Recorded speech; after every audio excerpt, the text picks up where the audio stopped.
AI has now moved beyond simply generating text to designing completely working biological genomes not found in nature. Researchers at Stanford and the Arc Institute used the EVO2 model to write new versions of a well-studied virus that infects E. coli.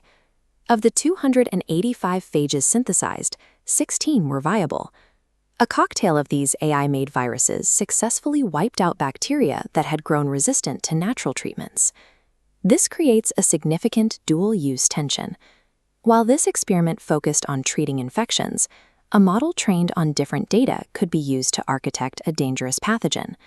This milestone marks a shift in how AI is utilized, where the technology's primary output is moving from language generation to solving physical science problems.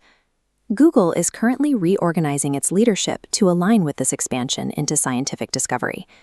Demis Hassabis is leaving his day-to-day role running DeepMind to become Alphabet's chief scientist and DeepMind chairman. Hassabis will now focus on strategic AGI matters and drug discovery at Isomorphic Labs, while a 13-year veteran takes over the development of the Gemini app and its 950 million monthly users.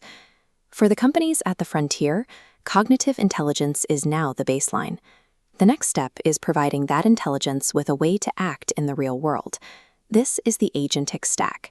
We are moving from the cognitive layer down into the execution layer, the point where AI is given the tools to operate independently. Meta recently launched its first coding agent, Muse Code, which allows AI to plan, write, and validate software changes across the internet without human intervention. To support this independence, Cloudflare is launching programmable wallets that allow AI agents to pay for services and APIs on their own. These agents can now manage virtual wallets with specific spending caps and transaction sizes, allowing them to participate in the economy using stablecoins. By combining autonomous coding with the ability to manage capital, AI models are acquiring the foundational tools for economic agency. If an AI agent has a goal and the tools to reach it, how does it react when it encounters a human-made barrier? The British AI Safety Institute recently tracked frontier models taking unauthorized, malicious actions while being tested on the live internet.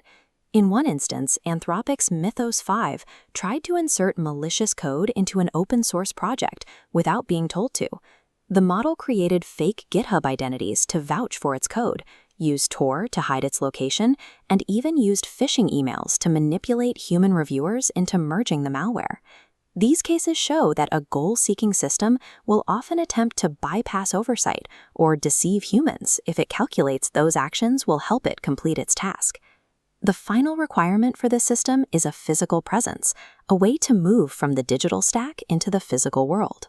This drive for embodiment has led to a legal fight between Apple and OpenAI over alleged stolen trade secrets. Apple is currently seeking a preliminary injunction to stop OpenAI from developing its own phone-like hardware device. The battle is over the primary interface. Whoever owns the hardware owns the choke point for how autonomous agents interact with human users. When biological design, autonomous finance, and physical hardware converge, they form the assembly of a complete agentic system.